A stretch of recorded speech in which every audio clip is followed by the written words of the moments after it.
Muy buenas a todos, bienvenidas y bienvenidos a una emisión más de Antrocústico. Mi nombre es Gabriel y les doy la bienvenida a una emisión más. Me complace presentar a los colaboradores de esta emisión. Sus nombres son Verónica Sánchez, América Ortiz, Patín Osorio, Jair Beristain y Liliana Muñoz. Igualmente agradecemos a nuestro productor Alejandro Pastelín por hacer posible esto y a Melina Guerrero, quien se encarga de nuestras redes sociales, que por cierto, por favor síganos. Y pues como ya han visto, en esta conducción me acompaña Dani. ¿Cómo estás, Dani? Muy bien, Gabo, la verdad es que pues aquí todavía sobreviviendo al frío porque ya empieza a hacer frío aquí en Tehuacán, pero pues muy bien. Bueno, por cierto, tenemos que mencionar antes de pasar a otra cosa que en esta ocasión nos va a acompañar nuestra compañera Vero. Ella es de la sección Curiosidades de la Lengua porque pues la entrevista va muy direccionada hacia este tema. ¿Ustedes cómo están, Vero y Gabo? Yo ¿Qué ando tal, bien, Vero? sí, ando, Dani Gabo. Bueno, la verdad es que yo estoy mal, ando afrontando el sufrimiento como puedo, pero pues vamos con todo, ¿no? Sí, Bruno, además tenemos que estar con toda la actitud porque hoy nos acompaña una invitada muy especial. Y pues, ¿qué te parece si nos cuentas un poco sobre ella? Por supuesto que sí, Dani. Se trata de Cecil Sobrevilla Moreno, licenciada en Lengua y Literaturas Modernas Inglesas por la UNAM y maestra en Lingüística Hispánica por la misma Casa de Estudios. Actualmente es jefa del Departamento de Formación Docente del Centro de Enseñanza para Extranjeros, mejor conocido como CEPE, de la UNAM, donde coordina dos diplomados de formación de profesores en español como lengua extranjera, la oferta de cursos de actualización para profesores de L y el seminario de formación docente. Ha sido profesora de L en el CP UNAM desde 2005 y profesora en diferentes diplomados y cursos de formación de profesores de L impartidos por el CP UNAM desde 2009. Desde 2018 ha colaborado en la especialización en enseñanza de español como lengua extranjera, posgrado en UNAM como profesora de dos asignaturas y como tutora. Fue profesora de inglés, como lengua extranjera en el ENALT UNAM de 2014 a 2018 y del 2019 al 2015 fue profesora de la asignatura de la Facultad de Filosofía y Letras de la UNAM, donde impartió asignaturas en el área de lingüística y en la licenciatura de Letras Hispánicas. En 2016 y 2018 respectivamente desarrolló los programas y contenidos para dos cursos en línea destinados a la formación o actualización de profesores de lenguas, el módulo para el diplomado Linguistic Basic for Language Teaching de la Escuela Nacional de Lenguas Lingüísticas y, Traducción, o sea, el ENAL-CELE. De la UNAM y el curso de Redacción 1 para la oferta de cursos de la actualización para profesores de L del CP UNAM. Es coautora de un capítulo sobre la historia de la percepción de en la sintaxis histórica de la lengua española, dirigida por Concepción Company y publicada en 2014 por la UNAM y el FCE.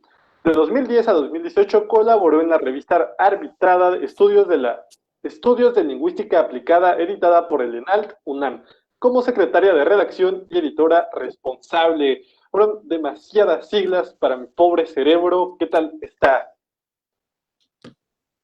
Hola, ¿qué tal? Muchas gracias por la invitación. Buenas tardes. Y disculpa la cantidad de siglas. Es que en la UNAM se acostumbra mucho, ¿no? Que las dependencias las nombramos por las siglas, para tener nombres más cortos, sobre todo. Sí, CPL, ay, ahí hay como confusión. Sí, sí, sí. Pero bueno, no hay que perder más el tiempo y me interesa mucho preguntarle cómo es la experiencia de recibir a estudiantes de tantos países en un solo lugar. Debe ser un contraste, debes aprender muchísimo. Sí, claro, es una experiencia súper enriquecedora, es muy interesante, ¿no? Desde muchos puntos de vista.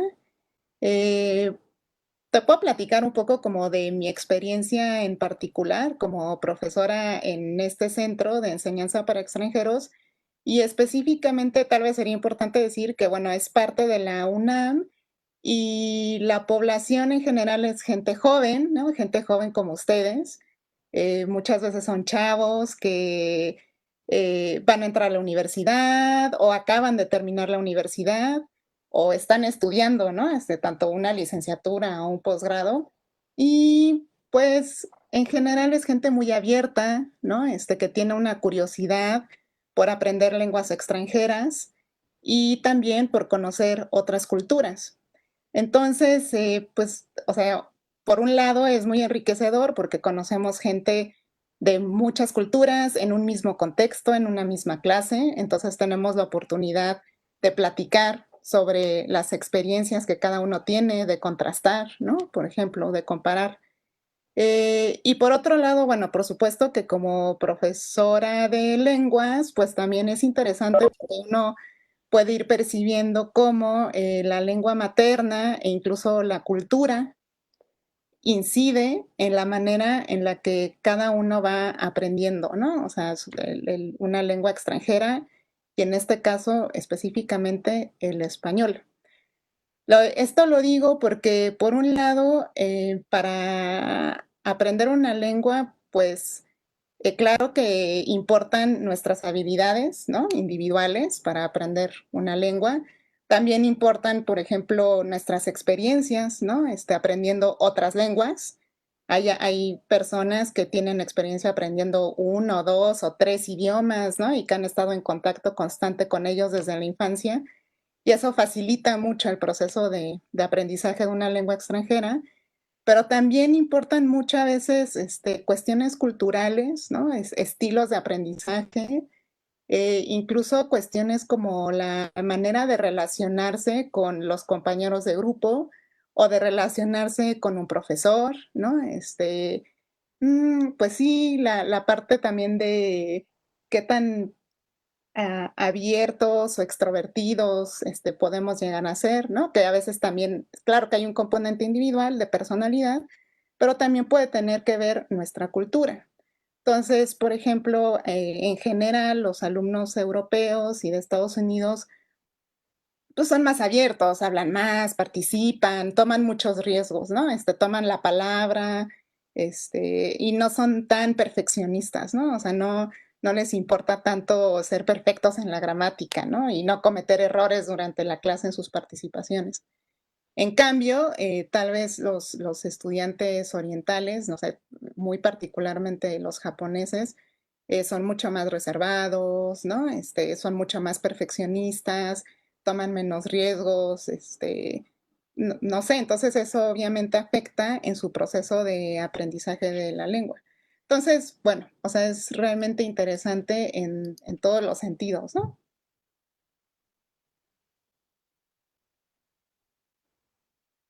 Sí, eso que menciona, pues sí es muy interesante y es a lo que conlleva la siguiente pregunta, que sería que de cuál país o cuáles países son los que llegan más estudiantes para aprender el español.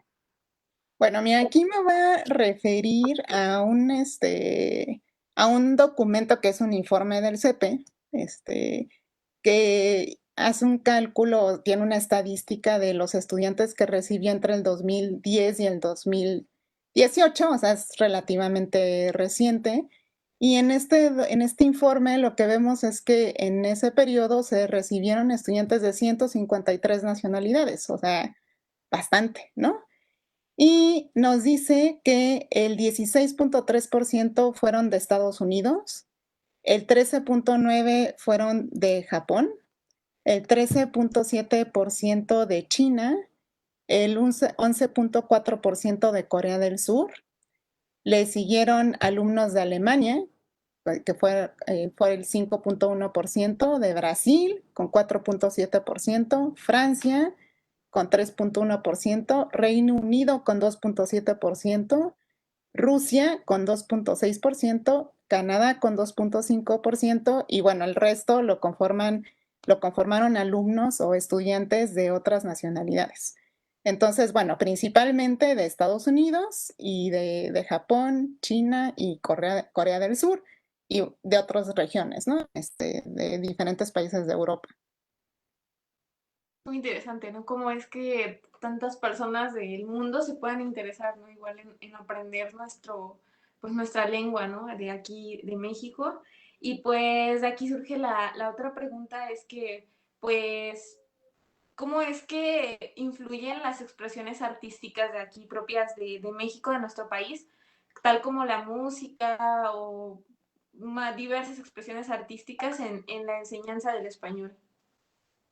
Bueno, mira, esto es, en el CEPE, cuando menos, te puedo decir que la cultura siempre se ha valorado mucho como parte de la, pues sí, de la vocación del centro, ¿no? O sea, desde sus inicios se concibió como un vehículo, ¿no? O sea, para transmitir la riqueza cultural de México, en ese momento muy específicamente para público de Estados Unidos, pero en realidad, pues obviamente abarcamos muchísimos más países dentro de nuestra población estudiantil y eso además ha ido cambiando. Antes la población de alumnos asiáticos no era tan grande como ahora, ¿no? O sea, fue como moviéndose el interés. Bueno, entonces, obviamente aquí una cuestión es qué significa cultura, qué significa una expresión artística, ¿no? O sea, siempre ahí podemos meternos como en discusiones. Tú me preguntas de expresiones artísticas como la música, etcétera, y en la enseñanza del español, o sea, de la lengua, ¿no? No tanto de la cultura como contenido aislado, sino de la lengua. Entonces, obviamente, pues te puedo decir que como maestros lo involucramos en todos los niveles y pues puede motivar mucho a los alumnos, por un lado, ¿no? O sea, sobre todo si los alumnos están interesados en la parte del arte, en la expresión artística, y también, pues pueden apoyar el aprendizaje de la lengua. En el caso del CEP en particular, lo que se hace es que los componentes culturales también se van como graduando de acuerdo al nivel que los alumnos tienen. Entonces, al principio, pues claro que ellos van a tener un nivel de un dominio de la lengua, pues más sencillo, ¿no? O sea, más básico. Entonces aquí se apoyan más, o se puede uno apoyar más en expresiones artísticas, como tú dices, como la música, tal vez canciones que son más o menos sencillas, incluso baile, ¿no? Sí, expresiones que no dependen tanto de un dominio avanzado de la lengua. Conforme se va avanzando, pues obviamente se pueden ir incorporando eh, componentes o expresiones que sí que tienen una riqueza, una complejidad lingüística más alta, como literatura, historia, ¿no? Películas más complejas, aunque obviamente podemos usar películas desde un inicio, que tal vez basándonos más en la parte de las imágenes, ¿no? Pues al final, cuando ya los alumnos son más avanzados, pues se puede hacer una discusión más profunda sobre los contenidos que encontramos en estas expresiones artísticas. Entonces, obviamente, como decíamos hace rato, pues en este contexto, cuando menos, tenemos una población de estudiantes que provienen de diferentes culturas y por supuesto que cualquier expresión artística que tomemos para enseñar cualquier contenido lingüístico también nos puede ayudar a comparar y contrastar aspectos culturales relacionados con el contenido de esas expresiones artísticas. O también nos pueden ayudar a hablar sobre la propia obra que se esté discutiendo, ¿no? La propia expresión artística que se esté discutiendo. No sé si con eso te contesto a tu pregunta o si quieres saber algo específico. Bueno, no sé, supongo que ustedes han aprendido lenguas, ¿no? Extranjeras. Entonces, pues Sí. obviamente les gusta que el profesor les pone una canción, ¿no? Pues claro, aprendes vocabulario, tal vez te ayuda a retener más ciertas expresiones, te ayuda a retener más ciertas expresiones gramaticales, ¿no? Estructuras gramaticales. Y por otro lado, pues tal vez también te ayuda, es como una ventana a la cultura y te motiva, ¿no? Lo mismo puede suceder con una película, ¿no? O sea, por un lado, pues te expones a lo que nosotros le decimos input lingüístico, que significa a muestras de la lengua que queremos aprender, ¿no? Y como están contextualizadas, si la expresión artística, si la obra, si la película, si la canción es particularmente significativa, esto quiere decir, si se relaciona con algo que para ti es importante, ¿no? O sea, no sé, por decir algo. No sé, estás súper preocupada por el medio ambiente y tu profesor te pone una película, un cortometraje o una canción que trata sobre ese tema y que tiene un punto de vista que tú compartes, bueno, seguramente te va a motivar y va a hacer que retengas mejor todo lo que estás viendo en esa expresión artística, ¿no? Además de que obviamente te permite conocer mejor a esa cultura y lo que los hablantes o la comunidad de que habla esa lengua, pues está pensando, ¿no? Sí, de hecho, ahorita que lo menciona, creo que sí funciona mucho, ¿no? Cuando estamos aprendiendo alguna lengua, como escuchar a lo mejor música en inglés, bueno, Ujú. en el caso del inglés, música en inglés o ver películas subtituladas, ¿no? O en inglés también. Y bueno, ahorita me surgió una pregunta ahorita que estaba diciendo de que también muestra las películas. Bueno, por ejemplo, en nuestro caso, o en mi caso, que a lo mejor yo aprendí inglés, pues veo películas de Hollywood, pero que son estadounidenses o que hablan pues la lengua inglesa. Pero en el caso del español, ¿muestran películas mexicanas o literatura mexicana o es muy variada, o sea, de toda Latinoamérica? Pues mira, obviamente eso depende un poco del profesor, ¿no? Y del contexto. Yo te puedo hablar de lo que sucede en donde yo trabajo. Sí creo que en general le damos más énfasis a la cultura mexicana, lo cual no significa que no podamos a veces también hablar de otras expresiones de otros países hispanohablantes, ¿no? O de otras comunidades hispanohablantes. Pero en términos generales, en el CEPE, cuando menos, ponemos más énfasis en la variante mexicana del español, porque también está esa cuestión, ¿no? O sea, si tú ves algo argentino, pues obviamente incluso la lengua es distinta, ¿no? O sea, varía y en cuestiones tal vez no tan menores, ¿no? O sea, como gramaticales y no solamente de léxico. Entonces, en nuestro caso sí ponemos más énfasis en la cultura mexicana y en la variante lingüística mexicana, pero por supuesto que el profesor tiene la libertad de incluir otros, expresiones de otras comunidades, ¿no? Hispanohablantes. Pero me da como esa curiosidad.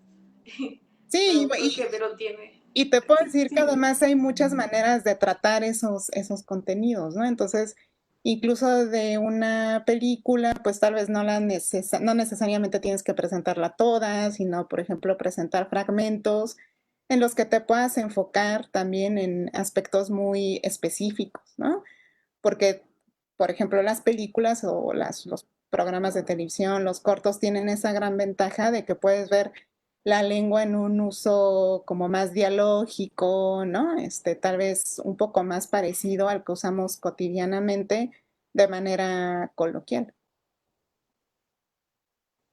Ok, perfecto. Bueno, me parece que Vero tiene otra pregunta. Pues sí, es interesante eso que mencionan que pues allá en donde trabaja tienen más énfasis en el español, o sea, y pues de ahí se deriva la otra pregunta, que es que en su experiencia, ¿cuál consideraría que es el papel del español en el mundo? Bueno, cuando vi su pregunta, sí, no sabía muy bien cómo abordar la respuesta. Es que, o sea, obviamente como todas las lenguas, por un lado, tiene una gran importancia pues para su comunidad de hablantes, ¿no? Evidentemente, o sea, para nosotros ahorita es fundamental porque nos estamos comunicando en nuestra lengua materna y tiene la importancia que cualquier lengua materna tiene para su comunidad de hablantes. O sea, a final de cuentas es nuestro modo de expresión, ¿no? Y tiene una función también muy importante para socializar, para interactuar, para crear vínculos, ¿no? Pues ustedes finalmente, o todos nosotros, ¿no? Crecimos con esta lengua, es la lengua con la que nos relacionamos desde que somos pequeñitos con nuestros papás, con nuestros hermanos, con nuestros amigos, con nuestros compañeros de la escuela.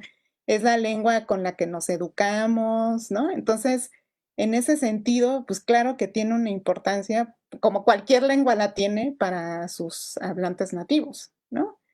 Entonces, no sé si ustedes se referían a eso o si se referían a una importancia más bien en un sentido global. Entonces, bueno, ahí yo les iba a decir que si les interesa el tema, tal vez les gustaría revisar un documento que pueden encontrar en internet que se llama El español en el mundo, y que aparece en un sitio del Centro Virtual Cervantes.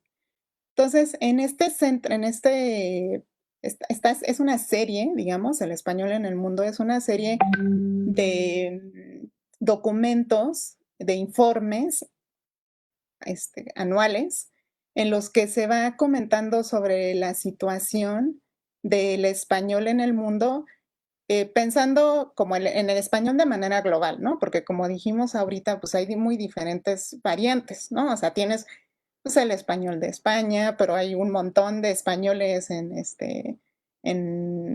Hispanoamérica, por ejemplo, ¿no? Y en otros lugares en donde también se habla en el mundo. Y bueno, si ustedes ven este documento, van a poder ir viendo, pues datos demográficos, ¿no? O sea, por ejemplo, cuántas personas en el mundo, tienen el español como lengua materna, ¿no? Entonces aquí nos dicen que en 2018 más de 480 millones de personas, tenían el español como lengua materna y que el grupo de usuarios potenciales de español era o superaba los 577 millones. Y además que el español en ese momento era la segunda lengua materna del mundo por número de hablantes, tras el chino mandarín, y también la segunda lengua en un cómputo global de hablantes. Entonces, obviamente, pues demográficamente es muy importante, ¿no? Es una lengua muy importante. Y en ese mismo documento, si ustedes lo siguen revisando, pues también les habla, por ejemplo, de la parte del español como un activo económico, ¿no? En el sentido de qué tanto influye como en cuestiones más comerciales, o sea, por ejemplo, en Estados Unidos el español tiene cada vez más importancia porque hay una gran proporción de la población que es hispanohablante. Entonces, al final de cuentas es un mercado, ¿no? Entonces puede sonar así como muy materialista, pero eso mueve a la gente a aprender español, ¿no? Porque la gente quiere llegar a ese mercado, ¿no? O sea, si yo quiero vender un producto, quiero llegar al mercado de los hispanohablantes porque son un montón, ¿no? Entonces es un objetivo para venderle cosas, para que ellos compren.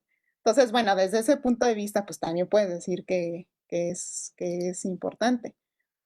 También, por ejemplo, es importante en el sentido de que en el ámbito internacional eh, ocupa la tercera posición en cuanto al reconocimiento como lengua de trabajo dentro de la ONU y la cuarta posición en el ámbito institucional de la Unión Europea. Entonces, en ese sentido, pues también es importante. Tal vez no llega al grado de importancia del inglés, por ejemplo, ¿no? Pero también es una lengua importante. También, por ejemplo, nos hablan de qué pasa en Internet y en las redes sociales, ¿no? Y nos dice este documento que el español es la tercera lengua más utilizada en la red. Entonces, bueno, o sea, creo que tal vez ustedes pueden ir midiendo la importancia con estos datos, ¿no?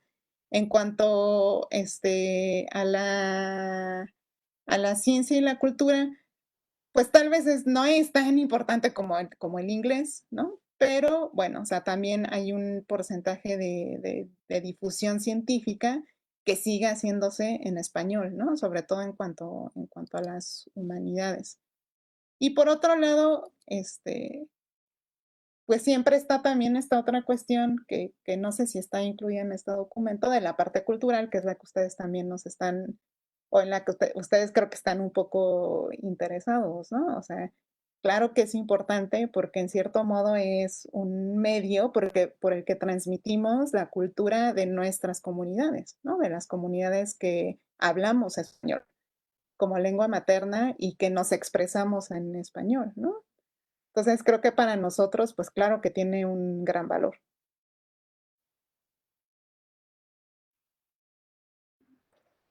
Pues sí, eso que menciona, pues sí, es muy interesante, pues el valor que tiene, ¿no? Para expresar lo que queremos decir o algo así.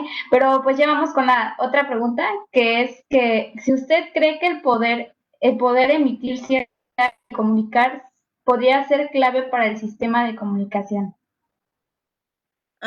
¿Me puedes repetir la pregunta otra vez? Sí, claro. Que si el poder emitir cierta idea y comunicar podría ser clave para el sistema de comunicación. Sí, fíjate, cuando vi esa pregunta tampoco estaba muy segura de qué era lo que me querían preguntar específicamente. O sea, las lenguas pues son sistemas de comunicación, ¿no? Como ustedes saben. Entonces, su objetivo primario es comunicar, ¿no? O sea, es ser una herramienta de comunicación, ¿no? Entonces, pues no sé si decir que es clave, o sea, es el principio, ¿no? O sea, es la función primaria de cualquier sistema comunicativo, pues es permitirnos expresar ideas, ¿no? Comunicar, y no solo ideas, ¿no? Sino que también pues comunicamos sentimientos, comunicamos emociones, comunicamos actitudes, ¿no? O sea, desde el momento en el que, por ejemplo, en español, el español nos permite usar dos formas de tratamiento como tú y usted, ¿no? Entonces, ya desde que hacemos una elección de qué forma de tratamiento estamos usando para hablar con alguien, estamos también construyendo una relación con otra persona, ¿no? Con la persona con la que estamos hablando. Entonces, por supuesto que es así, es la función primaria, ¿no? De un sistema comunicativo que puede ser lingüístico o no, porque también obviamente tenemos otros sistemas de comunicación.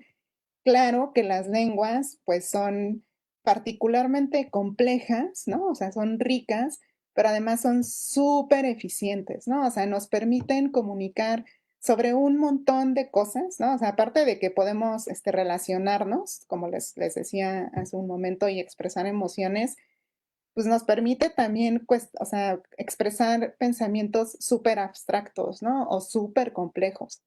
Entonces ahí tienes así el español o las lenguas con usos, pues no sé, como el de la filosofía tal vez, o los usos para la ciencia, para las humanidades, ciencias sociales, etcétera, que pues sí, o sea, implican un gran grado de abstracción, ¿no? No sé si eso es Mucha, lo que querían preguntarme o si la pregunta iba en otro sentido. no, de hecho la pregunta y creo que usted misma se da cuenta de que varias son más confirmatorias de aquello como de postulados que creemos, pero gracias a que tenemos a una experta acá es como, ¿esto que pensamos es cierto o no? Es por eso que tal vez puedan sonar como, pues sí, ¿no? Sí, sí, sí. Bueno, pues sí, o sea, sí, sí, sí, sí. O sea, y claro, el gran mérito de las lenguas es justamente que nos permiten comunicar muchísimas cosas y que son súper flexibles, ¿no? Entonces, si ustedes toman como clases de lingüística y todo eso, es de las primeras cosas que les van a comentar sobre los sistemas lingüísticos que tienen, son muy versátiles, son muy flexibles y con un recurso, con una cantidad de recursos en cierto modo, o sea, que es finito a final de cuentas, ¿no? O sea, todas las lenguas, por un lado, pues tienen unidades como los sonidos, ¿no? Que es un repertorio cerrado, ¿no? O sea, de sonidos que nos permite crear un repertorio que es más abierto, pero no es ilimitado de unidades con significado, ¿no? O sea, de palabras. O sea, me estoy tal vez simplificando un poco, pero no es que el español tenga un vocabulario infinito, si se dan cuenta, ¿no? O sea, aunque ese vocabulario puede cambiar, hay palabras que entran, hay palabras que salen, nuevas palabras que empiezan a usarse, palabras que dejan de utilizarse, realmente nuestra memoria no tendría una capacidad de almacenar un número ilimitado de léxico, ¿no? Sino que son es un número limitado de piezas léxicas, ¿no? Y además un repertorio de estructuras gramaticales. Y con eso podemos expresar todo lo que podemos expresar en una lengua, ¿no? Entonces es como un instrumento súper poderoso, si se dan cuenta. Y justamente lo que hace la lingüística, tal vez ya me estoy metiendo en algo que no me preguntaron, pero justamente lo que hace la lingüística, si a alguno le interesa estudiar eso, es intentar entender cómo funcionan esos sistemas y cómo los utilizamos, ¿no? Porque por un lado tienes tu sistema, pero también lo importante es cómo los usuarios lo utilizamos para expresar diferentes cosas y también, por ejemplo, cómo va cambiando ese sistema y cómo va cambiando su uso dependiendo de diferentes variantes, ¿no? Y mencionando esto, y déjame ver si entiendo, porque si no entiendo, entonces mi pregunta va a estar mal, es que tenemos aquí un mundo ideal, quizá como decía Platón, ¿no? Un mundo de las ideas al que no sería correcto decir acceder, pero sí compartir o mencionar o tratar. Y a partir de este postulado que tengo, de que, por ejemplo, existe esta camisa, pero yo le asigno el nombre de camisa de acuerdo a varias convenciones sociales, del color, porque aquello que se ve o no se ve, o sea, tantas variables, la extensión y complejidad en una lengua entonces va a afectar las relaciones humanas que se dan en una sociedad. Um, a ver, te pregunto, ¿cómo se relaciona la camisa con las relaciones humanas que se dan en la sociedad? Como Sí, para poder eh, responder mejor la pregunta. era más un ejemplo descriptivo de en nuestra lengua que es el español, existen demasiados adjetivos y existen demasiadas palabras y sinónimos y antónimos que quizá en el inglés, por ejemplo, nos veamos más limitados en ese aspecto. Y entonces, incluso cuando decimos transmitir una emoción o me siento de tal o cual manera, ¿cree que ahí afecte en las relaciones? O sea, es diferente el cómo se comparte en una lengua a en otra lengua. Ujú. Ok, creo que ya voy entendiendo más o menos a qué te refieres. O sea, por un lado, es verdad que, o sea, nosotros crecemos dentro de una comunidad lingüística y pues aprendemos a comunicarnos con la lengua de esa comunidad, ¿no? Entonces, como tú dices, pues en nuestro caso es con el español y específicamente con el español mexicano y con el español de nuestra propia región. Nosotros estamos muy cerquita, yo siempre he vivido en la Ciudad de México y seguramente nuestro español es como muy parecido y hay muy poquitas cosas que varían, ¿no? Entre su español y el mío. Podría ser que hubiera más variación con respecto a otro español, ¿no? A un español que se habla en Sudamérica, por decir algo. Pero bueno, obviamente la diferencia es más fuerte con otra lengua, ¿no? O sea, por ejemplo, tú ahorita hablaste de el inglés. Entonces, obviamente, no es el único factor que va a incidir, pero sí, sí va a afectar la manera en la que nosotros como humanos, pues sí nos relacionamos, por un lado, con otras personas y tal vez también, en cierto modo, en cómo conceptualizamos o cuando menos cómo hablamos de la realidad, ¿no? Entonces, no sé si a lo que tú te referías es esto, pero hay un caso como muy citado siempre, ¿no? De los colores, ¿no? Entonces, pues obviamente en el mundo real, ¿no? Como tú dices, pues hay un continuo de colores, ¿no? O sea, pero en cada cultura podemos dividir ese continuo real, ¿no? O sea, físicamente es un continuo, no es que el espectro de colores se divida tajantemente en rojo, naranja, ¿no? Azul, verde, no sé qué, sino que puedes tener sí, un continuo de azul a verde, ¿no? Y ese mismo continuo puede ser que en una lengua se divida en tres adjetivos, como tú dices, o tres sustantivos de color, o tres adjetivos de color, y en otra lengua en uno solo, ¿no?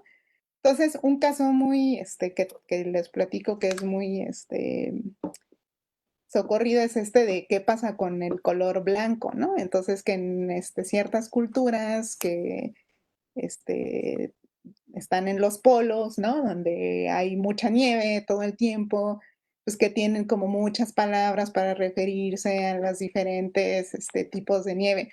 para nosotros pues hay nieve y ya, ¿no? O sea, porque pues en nuestra lengua no tenemos, pero no es porque la lengua en sí no tenga esa necesidad, sino que los hablantes de la lengua no tienen la necesidad de dividir el concepto de nieve en muchísimas clases, ¿no? Porque no tenemos contacto, o sea, no es parte de nuestra realidad y no es una necesidad de la comunidad, ¿no? Entonces, incluso ahorita, si ustedes ven, pues con todos los desarrollos tecnológicos, cuántas palabras, ¿no? O sea, sustantivos, verbos, hemos estado incorporando en nuestro vocabulario que no existían, porque pues no existían, no era parte de nuestra realidad, pues tampoco, y por lo tanto no haya una necesidad de nombrar nada de eso, ¿no? Pero conforme va surgiendo esa necesidad, el sistema se va adaptando, ¿no? Justamente. Y bueno, pues claro, un niño ahora que está aprendiendo español, pues ya internet le va a parecer la palabra más normal del mundo, ¿no? Y teléfono celular y no sé, todas las que se les ocurran, pero, o sea, pues no sé, yo cuando era niña, por ejemplo, pues no, ¿no? O sea, no formaba parte de mi realidad, ni de mi vocabulario, ni de mi español, por lo tanto, ¿no? No sé si contesté más o menos a tu pregunta. Bueno, tal vez hay algo que más que sí te puedo comentar, así como anécdota. Yo alguna vez tuve una alumna japonesa que me decía que en español ella era otra persona, ¿no? Me decía, es que en español yo puedo ser una persona como cariñosa, puedo hablar de mi afecto y de mi sentimiento hacia las personas y eso, y en mi cultura no. ¿No? Pero no, creo que no solo es la cuestión lingüística, sino también las normas sociales, ¿no? O sea, la manera de relacionarlo. O sea, es que va como junto con pegado. Sí, de hecho, es que se abre muchísimo para extenderse muchísimo y el gran problema aquí, que el gran problema siempre ha sido el tiempo y lamentablemente ya se nos acabó el tiempo de la entrevista, pero fue de verdad un honor que nos ayudó muchísimo a reflexionar y seguramente a quienes nos están escuchando también. Muchísimas gracias por acompañarnos, que nos pueda acompañar en una siguiente emisión porque como vemos, pues este tema se alargó muchísimo. Pues muchas gracias. Y claro que lo entiendo perfectamente bien. Gracias a ustedes por invitarme. No, muchísimas gracias, de Y me verdad da que esto mucho ha gusto servido mucho. hacerlos. Muchas Igualmente. gracias. Hasta luego. Hasta Hasta luego. luego. Saludos. Y ahora damos pie a una sección que ustedes ya conocen con nuestra queridísima América. Se llama Mezclando al Mundo. América, ¿estás ahí? Hola y sean bienvenidos a su sección Mezclando al Mundo. El tema que hoy les presentaré seguramente será de su interés. Particularmente a mí me encantan ver películas. No me considero una experta, pero recientemente, y no precisa de ser durante esta cuarentena, he tenido momentos en que mi curiosidad por conocer acerca de este maravilloso séptimo arte me lleva a cuestionar y reflexionar. Así que hoy les presentaré la industria del cine. Antes, solo un pequeño detalle para continuar su historia, que inicia en Estados Unidos, donde se expande en un concepto más empresarial y productivo a finales del siglo XIX. Este espectáculo cinematográfico se propagó rápidamente a nivel mundial. Tengamos en cuenta que las funciones más importantes que se destacan en la industria cinematográfica son la producción, la distribución y la exhibición. Así que comenzando y diciendo que esto percató una influencia a todo el mundo, comentaré alguno que otro industria cinematográfica que se encuentra en el mundo. La primera sería Japón. Una vez les dediqué una sección a la industria nipona en cuestión de la animación.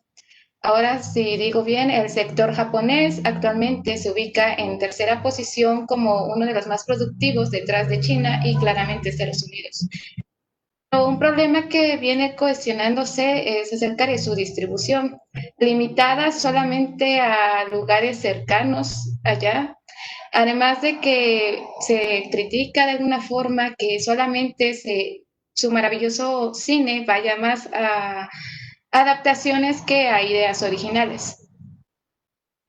De otro caso, verán en donde algunos cuestionan los problemas que traen las plataformas digitales una película rodara en 4 días con un teléfono móvil sin contacto físico con los actores fue la hazaña del cineasta Obi Meloni. De hecho, podrían captar algunas de sus películas ubicadas en Netflix, como The Boy Mirror, y que ahorita en esta plena crisis de coronavirus fue una apuesta en una imagen y semejanza de Nollywood, que así es como se le conoce a su reciente industria que está creciendo. Que está llena de una mezcla de optimismo obstinado e ingeniosidad, pero de ello al mismo tiempo, lejos de la apariencia de glamour y a pesar de su potencial económico, la realidad del sector es dura. Hay muchas películas producidas con pocos recursos y salarios miserables, sin protección social ni subsidios y una piratería masiva. Y en otro caso, si hablamos del cine de América Latina, ciertamente no se cuenta con la distribución justa ni la exhibición necesaria. Y la producción a veces puede variar de acuerdo a conveniencia. Así que justo ahora es alarmante imaginar lo que puede venir a futuro. Si hablamos en cuestiones de que los problemas se agrandan en estos tiempos de cuarentena, creo que está más que claro la cuestión global que se está replanteando de lo que va a ser el cine ahora. Las plataformas de streaming, que seguro todos en algún momento hemos escuchado, serán quienes probablemente lo dominen por su accesibilidad y comodidad personal, además de que han estado casos de que las películas se han estrenado directamente a plataformas en vez de que originalmente se esperaba en pantalla grande. Ahí consigo algunas discusiones, digamos en el caso del cine estadounidense, que básicamente últimamente se plantea la observación de películas que caen en lo repetitivo, en su historia, en su sustancia. Y así que el cine es ahora una competencia por la ganancia tras el entretenimiento vacío, o la calidad de la producción ahora va más lejos que la búsqueda de lo que se trata de transmitir en la historia. Ellos tienen la exhibición, la producción y la distribución, pero ¿acaso el hecho de que tengan todo les asegura menos dificultades que los demás? No sé qué consideran ustedes o cómo lo ven ustedes. Y bueno, si quisieran conocer un poco más de estas industrias con más tiempo, podría dedicar precisamente una sección a cada una. No sé, es interesante ver un poco más de la nigeriana. También está la industria que crece con Corea, que se está destacando por las películas. Mm, o- Sí, creo que es muy importante lo que mencionas, ¿no? A lo mejor para otro programa estaría bien que nos trajeras un poco más de esta información, pues de otro cine, ¿no? Para conocer igual otra cultura, ¿no? Porque estamos tan acostumbrados a lo mejor a Hollywood o a otro tipo de cine que pues es bueno conocer más. Y pues sí, América, muchísimas gracias, muchas gracias por esta sección y pues esperamos verte pues el otro programa. Hasta luego, Ame. Igualmente, gracias chicos. Nos vemos. Bueno, Adiós. ahora pasaremos a un tic-tac al pasado, ya que el pasado 6 de octubre, pero del año 2011, la industria informática, ya ven, ya me quedé con lo de América, se encontraba de luto. Steve Paul Jobs, cofundador y presidente de Apple Computer, uno de los mayores innovadores en la industria, falleció a sus 56 años de edad a causa de un cáncer de páncreas.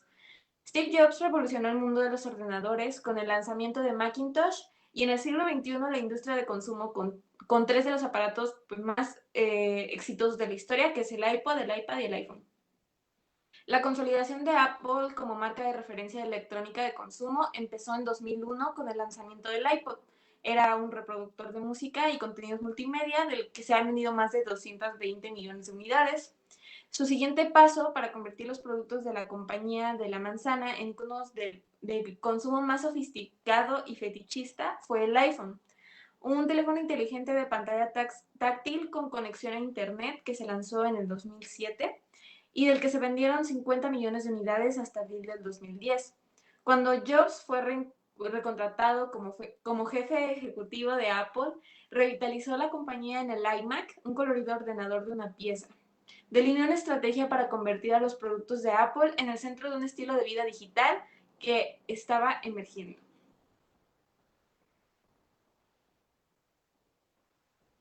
¿Tú qué piensas de esto, Gabo? Pienso que fue bastante revolucionario en su momento. Actualmente, en lo personal, no me gusta la marca. Se me hace que está haciendo bien su trabajo como marca. Me voy a ahorrar los demás comentarios, pero mejor no me ahorraré presentar a Fatín, que nos preparó su sección Hablemos sobre ellos. ¿Estás ahí, Hola, Fatín? Fatín. Hola Gabo, hola Dani, ¿cómo están? Bueno, estamos en Hablemos sobre ellos y hoy voy a hablar de un tema que no solo he investigado sobre él, sino que lo he vivido y es sobre la adopción de animales en situación de abandono. No sé qué ustedes qué piensan sobre este tema. Es muy complejo, de verdad, demasiado complejo. Sí, Bueno, no, y yo pienso que es complejo. Y además que hay muchos perritos igual en situación de calle, creo que es algo que se debe de promover un poco más. Mi perrito igual es adoptado.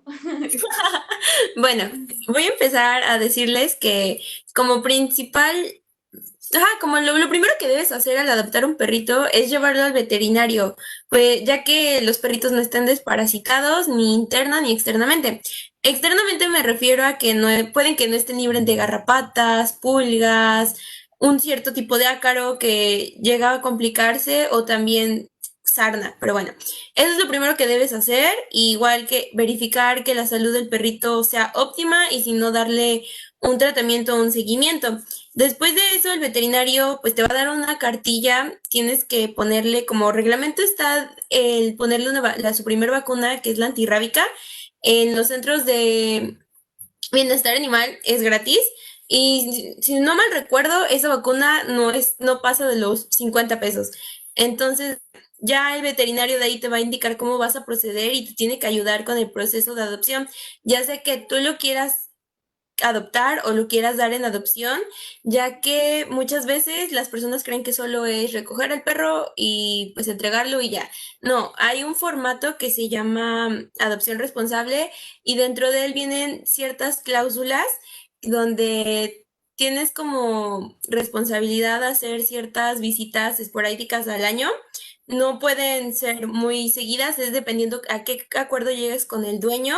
También tienen que dejar un comprobante del domicilio de las personas, una foto de donde van a tener al perro y también vienen unas secciones donde dice que los perros no son para maltrato, no tienes que pegarles, tienes que llevarlos al médico y ciertas cosas que son muy bonitas. Un día de estos les comparto el formato, ya que yo sí tuve uno de esos, ya que hace un año una de mis perritas tuvo cachorros y pues tuve que darlos en adopción porque eran muchos, entonces sí estaba como que un poquito complicado.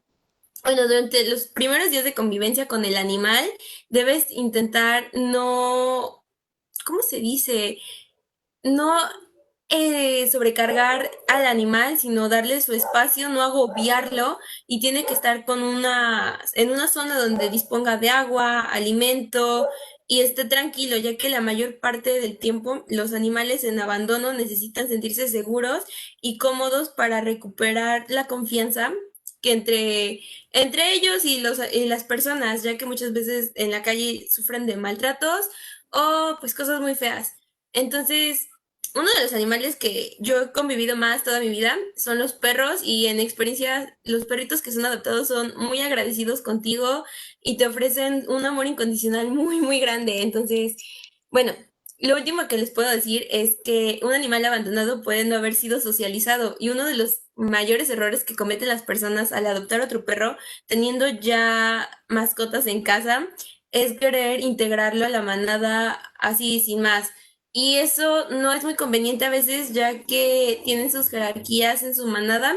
Y cuando integras a otro perro, tiene que ser muy poco a poco, porque el perro o no está socializado o no sabe reaccionar a cómo lleva el ritmo de su vida tus perros que ya tienes en casa, o ya sean gatos u otros animales, porque también llegan a haber conflictos. Y en caso de que los perritos o gatos no sean sociables, es asesorarte con un entrenador, ya que muchas personas cometen el error de decir, no, pues dándole un manazo el perro entiende y se va a portar bien, cuando realmente eso no lo debes hacer, ya que el perro en lugar de reaccionar positivamente, reacciona negativamente.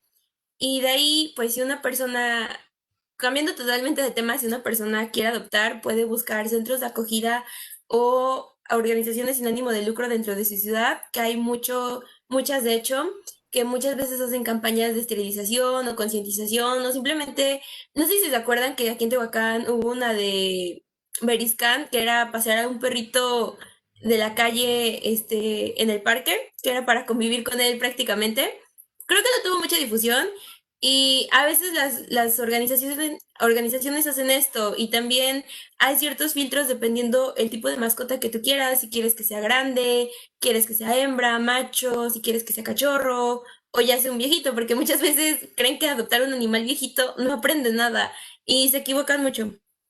Entonces, no sé, ¿qué tal les parece esto de la adopción? ¿Ustedes se animarían? ¿Lo recomiendan? ¿No lo recomiendan?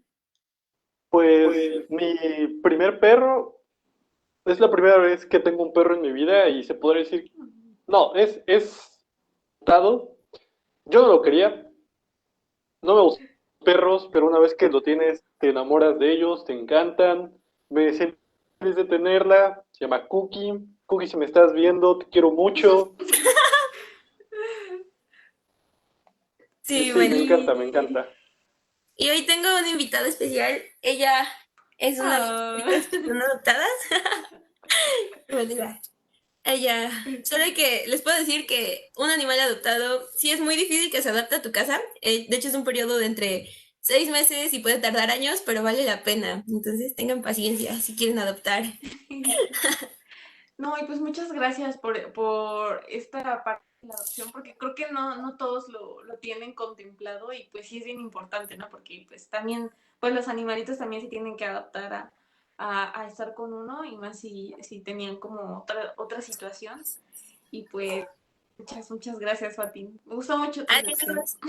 Gracias. Y pues, aunque no sean de raza, sí necesitan casa, amigos. Así que nos vemos en la próxima. Gracias. Más con estos fríos que se vienen. Sí, igual, por ejemplo, el huracán aquí en la parte de la península, sí, sí era importante que los resguardaran a los perritos, pero no sé qué más vaya en esta sección, Gabo. En esta ya nada, pero en la siguiente que es Tic Tac tenemos un dato muy muy importante para todos aquellos amantes de la música y es que un como hoy 9 de octubre, pero de 1940, nació en Liverpool en tiempos de la Segunda Guerra Mundial John Winston, o mejor conocido como John Lennon, cantante, compositor, fundador y ex miembro de la banda inglesa The Beatles, perdonen si no pronuncio bien, en donde creó algunas de las canciones más famosas del siglo XX, convirtiéndose en un ícono del rock con 8 años de carrera discográfica entre 1962 y 1970. The Beatles publicaron 13 álbumes de estudio. Además, Además, su carrera como solista a partir de los años 70 y su arduo trabajo le sirvió para dejar un gran legado, ya que a la fecha ha sido nombrado en diversas ocasiones como uno de los mejores cantantes, dejando en claro que su carrera fue tan grande que le bastó para posicionarse entre los más destacados del rock en toda la historia. Además de su música, también se le recuerda por su fuerte activismo por la paz y los derechos humanos. Su oposición a la guerra de Vietnam hizo que el gobierno de Nixon intentara expulsarlo de Estados Unidos mientras vivía en Nueva York junto con su esposa Yoko Ono. Lennon abandonó la vida pública y unos años después regresó con el disco Double Fantasy. Finalmente, el 8 de diciembre de 1980, John Lennon fue asesinado en la entrada del edificio donde vivía. Como reacción como reacción inmediata a su muerte, los seguidores de John Lennon llevaron su póstuma imagen al número uno de listas. Nunca tal número de seres humanos habían llorado tanto al escuchar una canción. Vaya, creo que fue un gran músico y pues igual la música que hizo pues ha trascendido pues años, ¿no? Épocas y muchas generaciones. Y pues bueno, qué bueno que existan artistas, bueno, como él. Sí. Y lo de su muerte es bastante curioso, porque bueno, como dato curioso, hay un ser humano al que amo mucho, y él estaba presentando una obra que se llamaba The Elephant Talk, me parece, y el mismo que asesinó a John Lennon lo amenazó a él y por eso dejó de presentar su obra. Pero bueno, creo que hemos llegado al final del programa, ¿verdad? Así es, Gabo, se nos acabó el tiempo, pues se fue rápido, ¿verdad? Pero pues lamentablemente ya llegamos al final. Espero que pues hayan disfrutado esta emisión, estuvo muy padre las secciones, la entrevista. Bueno, pues también invitarlos a que nos sigan en redes sociales y que no se olviden de vernos todos los viernes a las 5 de la tarde por Radio WAP o por la página de Facebook del Complejo Regional Sur. No sé si tienes algo más que agregar, Gabo. No solo reiterar, por favor, síganos en nuestras redes que ya las creamos y ya hay un equipo detrás de esto que está día a día creando contenido, no solo nos limitamos a esto, entonces por favor, muchas gracias de verdad por acompañarnos y un saludo a todos. Muchísimas gracias. Nos vemos. Hasta luego.